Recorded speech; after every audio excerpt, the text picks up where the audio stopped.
सात केवल सारे सत केवल सारे सत केवल सारे।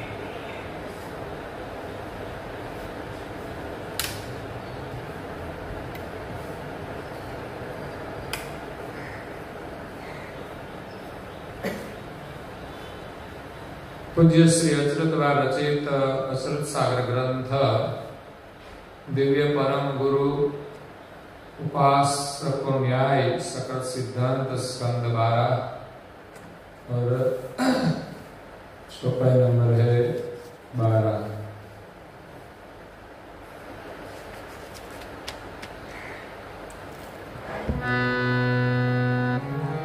उपदेशी गुरु परम के अनुभव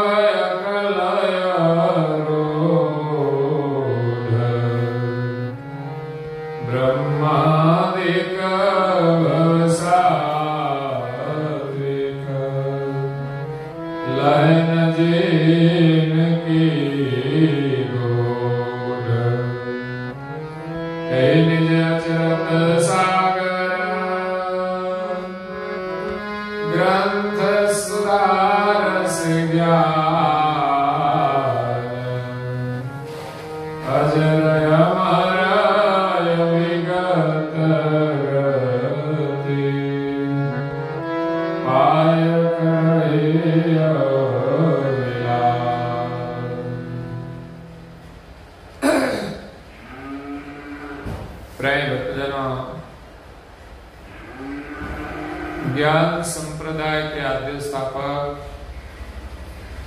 अनंत ब्रह्मांडाधीश केवल कर्ता के परम विशेष अंश सकृत सिद्धांत का प्रतिपादन करने वाले पंचम स्वसम वेद के रचयिता अनंत अंशों के तारणहार केवल धर्म धुरंधर महान समर्थ परम श्रेष्ठ परम विभूतिवान परम दयालु परम कृपा निधि सर्वगुण दिव्य परम गुरु श्रीमद करुणा सागर जी महाराज की कृपा पात्र परम गुरु के अखंड उपासक परम विदुषी परम पूज्य श्री अचरत परम गुरु की उपासना का न्याय देते हुए जगत के जिज्ञासु और मुमुक्षु अंशों को कहते हैं कि उपदेशी गुरु परम के अनुभव अकल अरूढ़।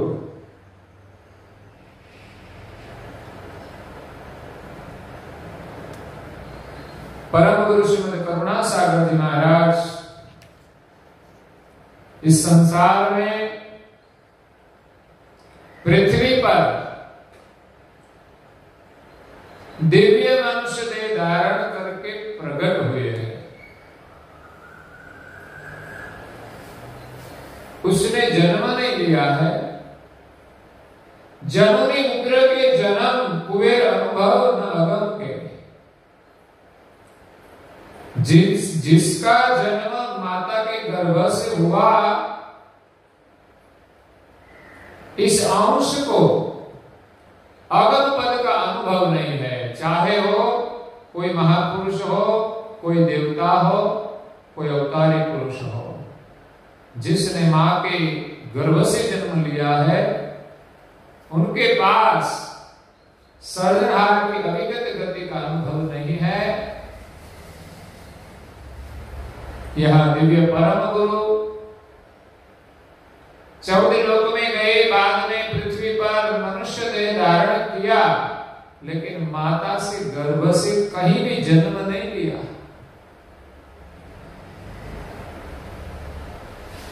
पुष्कर द्वीप में अवधूत के रूप में विराजमान हुए, प्रकट होगा। इसी प्रकार साग द्वीप में भी अवधूत के रूप में जन्म लिया। कहीं कहीं बालक के रूप में अवतार लिया, लेकिन वह जन्म नहीं हुआ। कुशालक द्वीप में एक रानी के यहाँ पुत्र के रूप में जन्म लिया, एक राजा के यहाँ, लेकिन पवन का गर्भ बनाया। जब जन्म का वक्त हुआ तब रानी को प्रसूति की वेदना भी हुई। वेदना में रानी को कुछ पता नहीं चला। पवन का गर्भ था, वो विलस गया और परम गुरु वहां बाल रूप में प्रकट होकर रोने लगे थे। किसी को पता न चले और प्रकट हुए, और प्राकट्य के बाद वो बड़े होकर अपने अनुभव ज्ञान से देते हैं। ऐसे जम्बूद्वीप में भी बाल रूप में प्रकट हुए।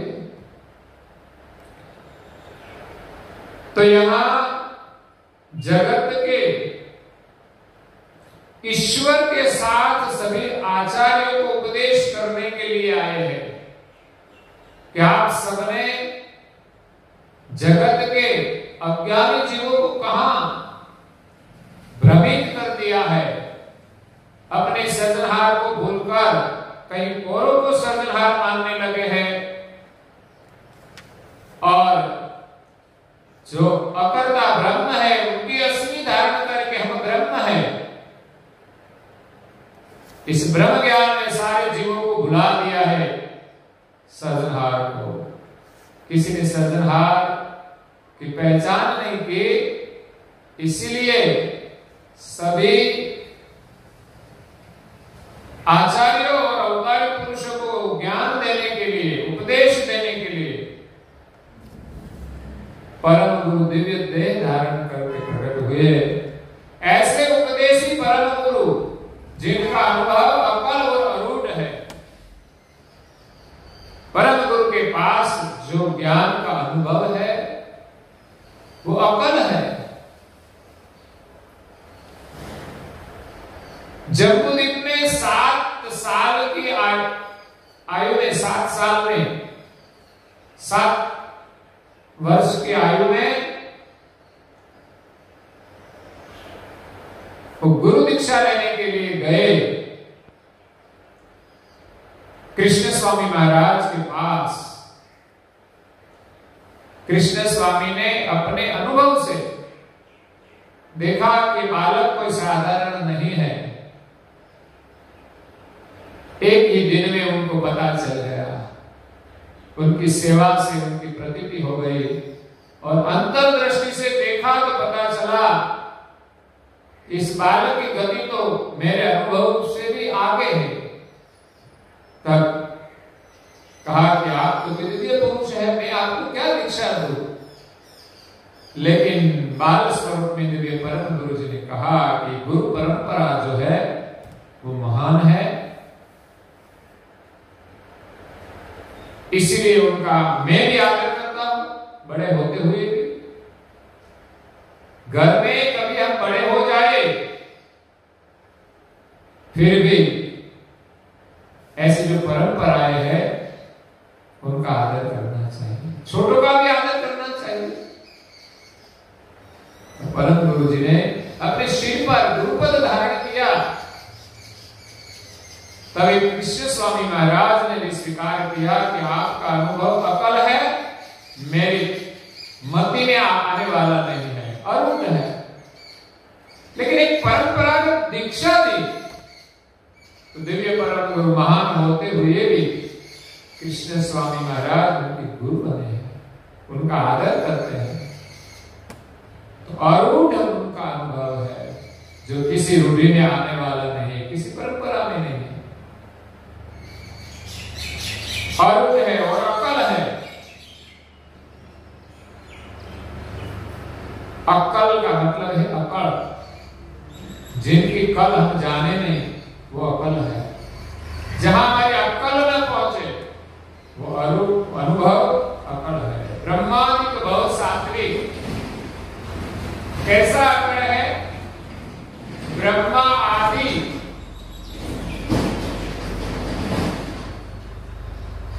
सात्विक यानी विष्णु और अज भव, ब्रह्मादिक भव सात्विक, भव यानी महादेव शिव जी, ब्रह्मा विष्णु और महादेव लहर जिनकी गूढ़, इतना गहन है गति। शिव जी भी सोहम ब्रह्म का ध्यान करते हैं लेकिन सृजनहार की गति को नहीं पाया। ध्यान तो सोहम का करते हैं जिनका प्रकाश है, वो भी सदचिद आनंद है, निर्मल है। उनका भजन करके तो वो समाधि में देते हैं, उसमें सामर्थ्य आता है। लेकिन फिर भी इस सृष्टि के मालिक कौन है, वहां अपनी गति नहीं पहुंची। तो सामान्य जीवों की क्या विशाल है कि वो सृजनहार की पहचान कर सके। और इन तीन देवों की आराधना करने वाले जो आचार्य है, धर्मगुरु है, उनकी गति कैसे पहुंचे?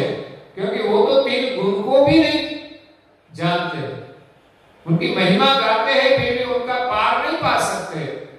तो जिनका पार ब्रह्मा विष्णु महेश न पाए, वो आचार्य कैसे पा सके? यही निज अजरत सागर ग्रंथ सुधारस ज्ञान, उसका ज्ञान देने के लिए पूज्य श्री अचरत बाबा कहते हैं कि ये जो अचरत सागर ग्रंथ है, सुधारस ज्ञान, क्या है इसमें? सुधारस ज्ञान, ज्ञान का अमृत रस है, ज्ञान ही अमृत है। एक बार एक राजा की सभा में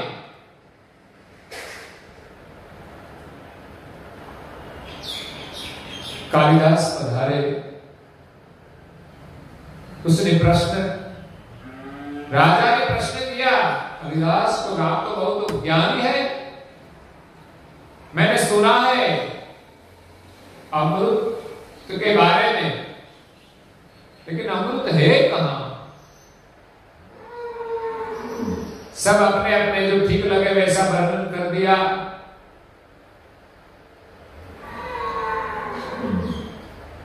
व्यसनी लोगों को व्यसन में अमृत लगता है कि जहर लगता है, जहर होता तो खाता नहीं, उनके लिए तो अमृत है। ऐसे अपने अपने को जो अच्छा लगे वही अमृत लगता है। कई राजाओं नृत्य के शौकीन थे, तो कहीं नृत्यांगना उसके सामने नाचती है तो उसमें उनको अमृत लगता है, यही अमृत है। किसी को स्वर्ग में अमृत लगता है, लेकिन वो टिकने वाला है ही नहीं, तो अमृत कैसे होगा? किसी को किसी के होठ में अमृत लगता है, जो बोलते हैं तो ऐसा लगता है, अगर तो अच्छा दिखता है तो अमृत लगता है। लेकिन कवि कालिदास ने कहा कि इस जो सभी वर्णन किया है इसमें कहीं अमृत नहीं है, लेकिन मैंने संतों की सभा में अमृत पाया है। उसका जो ज्ञान है, उनका जो अनुभव है, वही अमृत है। जिसने आत्मा का अनुभव कर लिया, उसका जो ज्ञान है, उसकी वाणी है, वही अमृत है। ऐसा एक अमृत पूज्य श्री अचरत ने परम गुरु की करुणा से पाया। 3 माह तक तप किया था, अन्न जल का त्याग करके अमर मंत्र का जाप किया। तब 3 महीने के बाद परम गुरु प्रकट हुए और कहा कि मांगो, आपको क्या चाहिए? तब पूज्य श्री अचरत ने मांगा, संसार की कोई नश्वर चीज मुझे नहीं चाहिए, लेकिन आप करुणा करके मेरे हृदय में निवास करके मेरे मुख से अलौकिक ज्ञान का उच्चारण कराए।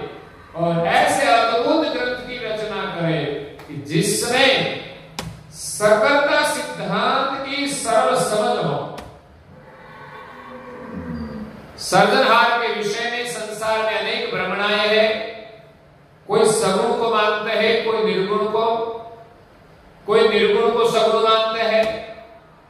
कई भ्रमणाएं हैं, आज कई मत पंथ है, एक दूसरे में खिंचाव भी है, एक दूसरे की सब टीका भी करते हैं, लेकिन न्याय पूर्वक से किसी ने सकलता सिद्धांत का स्थापन नहीं किया और न्याय पूर्वक उपासना की भी स्थापना नहीं की। जिनको जो अच्छा लगे उनकी उपासना करते हैं। किसी को बुद्ध की उपासना अच्छी लगे तो वो भी करते हैं, कोई तांत्रिक की उपासना करता है, कोई यज्ञ की उपासना करता है, कोई किस नदिया की उपासना करता है, कोई प्रकृति की उपासना करता है, कोई सगुण की तो कोई निर्गुण की। तो यहां पूज्य श्री अच्युत बा ने एक ग्रंथ बनाया है, सुधारस ज्ञान। ज्ञान का अमृत रस है। एक भजन में प्रेमी राम ने गाया है,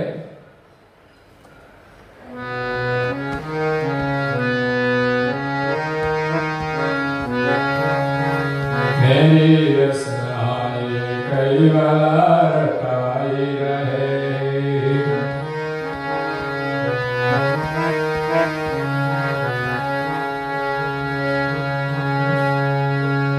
गुरु करुणा सागर दयालु, मिल गुरु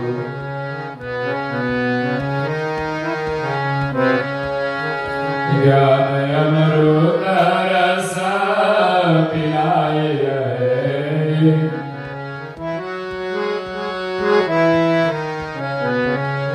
हे मेरी रसनाए कई बार रटाई रहे, मेरी रसनाए केवल रटाई। मेरे जीवा से बस केवल का सुमिरन चलता ही रहता है,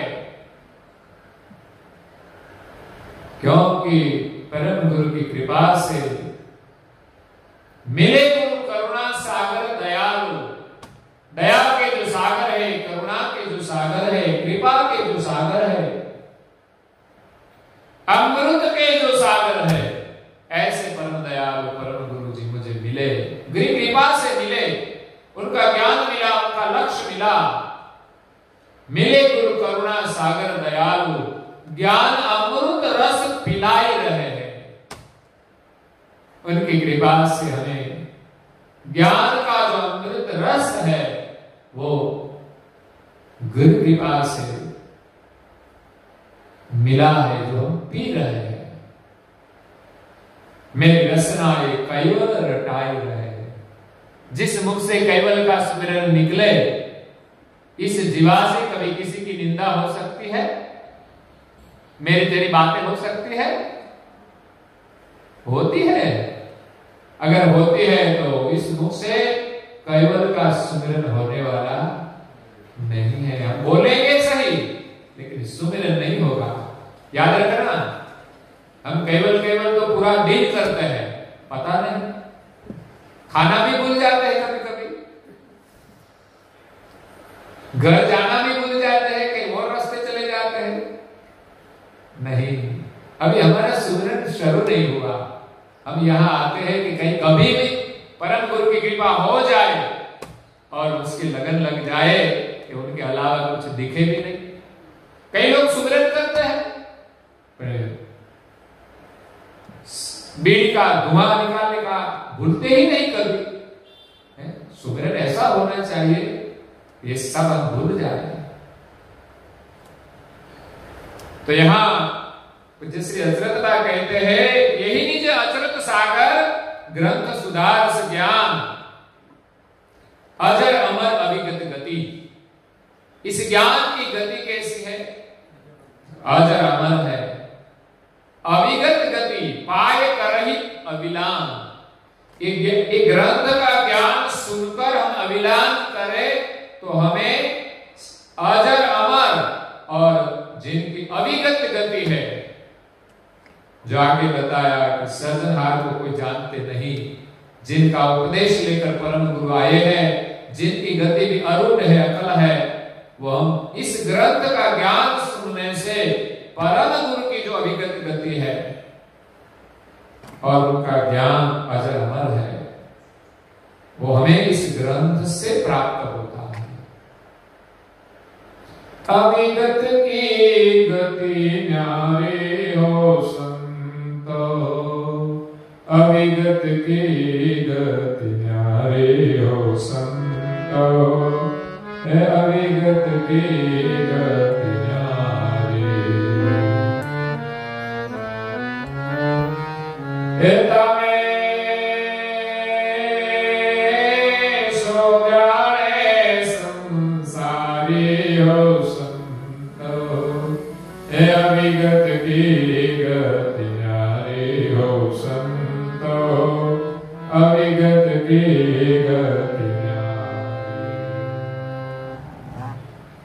तामे सु जाने संसारी, जिसका मन माया में लगा है, 14 लोक तक माया है, उस माया में जिसका मन लगा है, जिस माया में वर्तमान करते हैं, माया में निवास करते हैं, ऐसे संसारी कोई सामान्य जीव से लेकर ब्रह्मा विष्णु महादेव तक उनकी गति को जानते नहीं।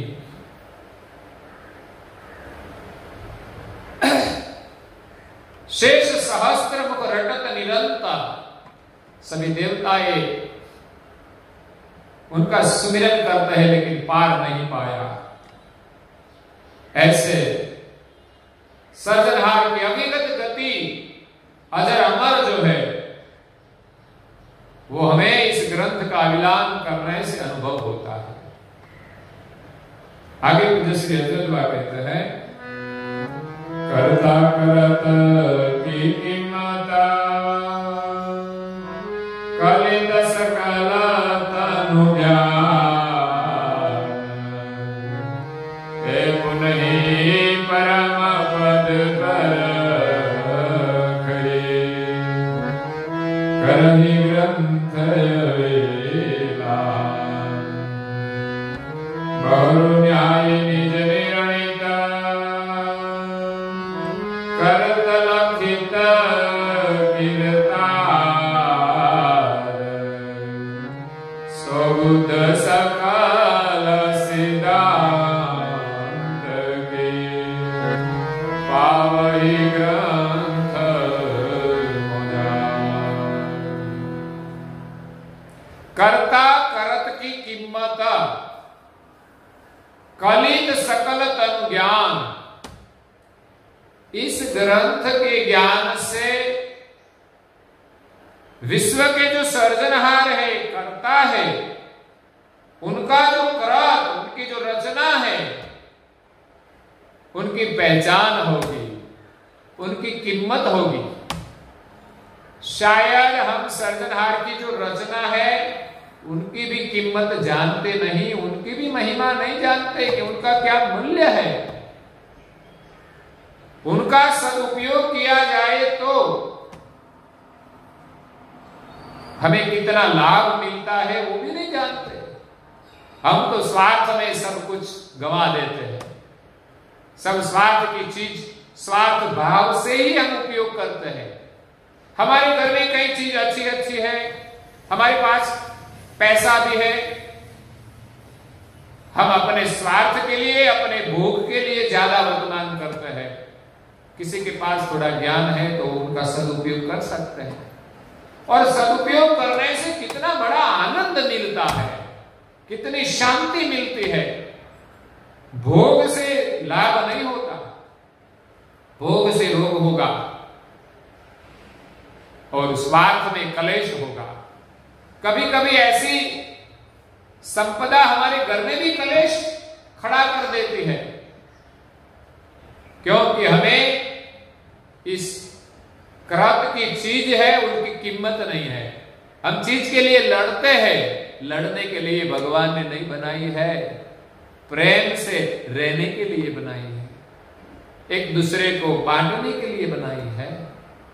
इसलिए कई लोगों को कृत की भी कीमत नहीं है कि सृजनहार ने कैसा अद्भुत जगत बनाया है। इस दृष्टि से लोग नहीं देखते। देखे तो इस कृत में भी बड़ा आनंद है, लेकिन कृत के लिए जगत के जीव लड़ लड़कर मर जाते हैं। जड़ भाव से उनका सेवन करते हैं, जड़ के संग वो भी जड़ हो जाते हैं, उसमें भी जड़ता आ जाती है, इसलिए तो हम लड़ते हैं। तो कर्ता करत की कीमत कलित सकल तनु ज्ञान। कर्ता की कीमत इस प्रकार होती है कि संसार में जो सभी प्रकार के शरीर है उनका भी ज्ञान होता है।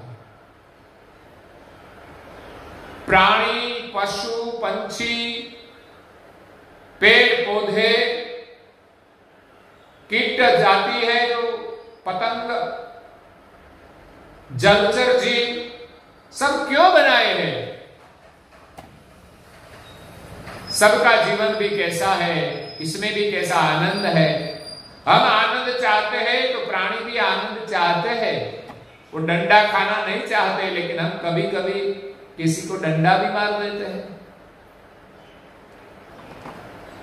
हमारा कुछ खा लिया, शायद उनका स्वभाव होगा पशु का, हमारे खेत में आकर कुछ खा लिया तो क्या करेगा? हम मार मार कर पीट पीट कर निकाल देंगे।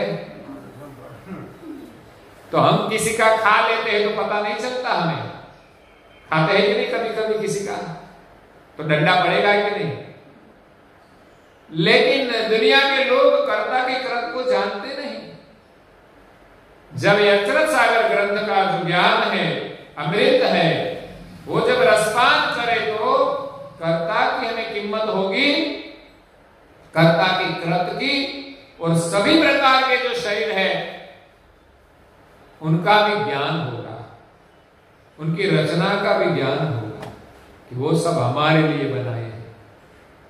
सब पेड़ पौधे सृजनहार ने हमारे लिए ही बनाए हैं, और उनकी महिमा जाने तो कितना उपयोगी है। इसलिए तो महापुरुष कहते हैं कि योगी बनो, उपयोगी बनो। संसार में सृजनहार ने सभी चीज उपयोगी बनाई है, हम उसका भी उपयोग करें और हम भी किसी के लिए उपयोगी बने। पेड़ पौधे की कितनी महिमा है, हमारे लिए बनाए हैं, पशु पंछी के लिए बनाए हैं, प्राणी के लिए बनाए हैं, सबका आहार है। खटरस बनाए हैं, इसमें जो फल लगता है कितना सुमधुर है। हम तो भोजन बनाते हैं, कभी कभी बिगड़ भी जाता है, लेकिन सृजनहार जो स्वाद बनाते हैं इसमें कोई फर्क नहीं पड़ता। अद्भुत जगत बनाया है, उसको देखकर हम भगवान की महिमा का गान करें कि भगवान ने कैसा बनाया है। लेकिन जो बनाया है इसको पाने के लिए हम भगवान को भी भूलकर उसके पीछे दौड़ते हैं। अगर मिल जाए तो हम संग्रह करते हैं और किसी को देते नहीं। ऐसा हमारा जीवन दुखरूप बन गया है। भगवान पर विश्वास रखें कि हमारे पास आज है, ज्यादा है, तो हम किसी को देंगे तो इसमें कम होने वाला नहीं है। अगर कम होगा तो हमारे जब भी जरूरत पड़ेगी तब परमात्मा देगा, इतना विश्वास होना चाहिए। कर्ता के कृत की रचना, उसकी कीमत इस ग्रंथ के ज्ञान से होगी, उनकी पहचान होगी, और इस पहचान से पुनः ही परम पद परख ही करहि ग्रंथ अविलान। इस ग्रंथ का अविलान करने से सृष्टि की रचना का पता चलेगा। तो सृष्टि के प्रति जो हमारा मोह है, कभी कहा लोभ है, इसी के कारण कभी क्रोध करते हैं, कामनाएं जो है सभी प्रकार की, और हमें कुछ मिलता है तो अहंकार आने बिना नहीं रहता, वो सब मिट जाएंगे और पुनः ही परम पद परख ही। और इस ज्ञान से हमें परम पद की पहचान होगी, और पहचान होगी तो प्राप्ति भी होगी। बहु न्याय निज निर्णय, और इस ज्ञान से एक ऐसा न्यायपूर्वक निर्णय होगा, करत लखित कीर्तार, सर्जनहार में, सृष्टि में सर्जनहार की स्थापना होगी, उनकी पहचान होगी कि हमारे सबके सर्जनहार एक है। सारी सृष्टि की जो रचनाएं हैं, सभी प्रकार के शरीर है, इसमें निवास करने वाले जो सभी अंश है, कीट पतंग प्राणी पशु पंखी, सभी में रहने वाले अंश, और मनुष्य में कई जातियां है, कई धर्म है, सभी प्रकार के मनुष्य शरीर में निवास करने वाले अंश के सर्जनहार एक है। सभी का सर्जनहार भगवान अलग अलग नहीं है। आजकल संसार में जो धर्म की स्थापनाएं हुई है, इसमें जो धर्म का ज्ञान है, आचरण करने का, आचार विचार का अच्छा है, लेकिन अपने अपने मत में भिन्न भिन्न जो भगवान की मान्यताएं हैं, जिसके कारण कभी कभी एक दूसरे के प्रति कलेश रहता है, झगड़ा भी होता है, द्वंद्व रहता है, वो गलत है। यहां सर्जनहार का स्थापन पूज्य श्री अचरज ने इस अचरज सागर ग्रंथ के ऐसा किया है कि हमारे सब के मालिक एक है, जिसने सारी सृष्टि का सृजन किया है, सभी देवों का सृजन किया है। जिस सर्जनहार को भूलकर हम देवों को सर्जनहार मान लिया है, जिसने सूर्य चंद्र बनाए, जिसने पृथ्वी बनाए, जिसने जल बनाए, जिसने अग्नि बनाए, जिसने वायु बनाए, जिसने आकाश बनाया, और ये ब्रह्म जो प्रकाश है, उनके जो प्रकाशक है, वो सर्जनहार, उनकी पहचान इस ग्रंथ के माध्यम से होगी। पावनी ग्रंथ मोजा सो शुद्ध सकल सिद्धांत की। इसी प्रकार सभी प्रकार के जो सिद्धांत है, सगुण में और निर्गुण में, सगुण में कई प्रकार की उपासनाएं है, उसका पता चलेगा कि ये उपासना कहां तक की है, और निर्गुण में भी कई भेदा भेद है। निर्गुण में भी कोई एक मत नहीं है, इसमें भी अनेक मत है, अपनी अपनी परंपराएं है। मतलब कि जिस महापुरुष ने जैसा अनुभव हुआ, वो जगत में स्थापित किया है। इस सभी प्रकार के सिद्धांत की समझ इस ग्रंथ से होगी। पावई ग्रंथ मोजा। अंत में पूज्य अच्युता कहते हैं, हे जब यही ग्रंथ आलोचता, सकल सोज समझाए, पुनः मिले गुरु परम को, अंश पारंगत था। जब ये ग्रंथ आलोचता, इस ग्रंथ का आलोचन करने से, आलोचन मतलब अविलोकन, अविलोकन मतलब अध्ययन, अध्ययन मतलब अभ्यास। इस ग्रंथ का श्रवण करने से, पठन करने से सकल सोच समझाए, सभी प्रकार की समझ प्राप्त होती है। सभी प्रकार के सिद्धांत की समझ इस ग्रंथ से प्राप्त होती है। सभी प्रकार की रचना की समझ प्राप्त होती है, और इस सृष्टि के जो सर्जनहार है, उनकी समझ प्राप्त होती है। तो ज्ञान की समझ प्राप्त हमें इस ग्रंथ से होती है। सृष्टि की जब समझ प्राप्त होती है, पुनः ही मिले गुरु परम गुरु। इस ज्ञान से हमें परम गुरु का अनुभव होगा, साक्षात्कार होगा, दर्शन होगा, उनके स्वरूप के साथ हमारी एकता होगी, तब अंश पारंगत था। ये अंश इस भव सागर से पार हो जाएंगे। तो इस ग्रंथ की महिमा है कि सृष्टि की रचना की समझ प्राप्त होगी और सभी प्रकार के सिद्धांत की समझ होगी, और तब हम सभी प्रकार के सिद्धांत की समझ के बाद हम परम गुरु के शरण में आएंगे।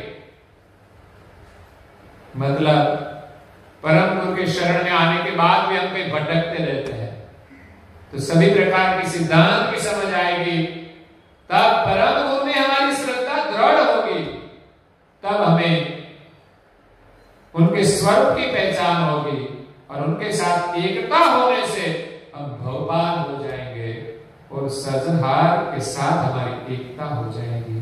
बाद में कभी इस संसार में भटकना नहीं पड़ेगा। तो इसी के साथ आज के प्रवचन को यहाँ विराम देते हैं। आगे पूज्य श्री अच्युतबा और भी हमें इस उपासना के विषय में न्याय का संदेश देते हैं, वो हम कल सुनेंगे और आज को विराम देते हैं। श्रीमद् करुणा सागर महाराज की कैवल भारती, श्री अभिचंद्र जी महाराज की।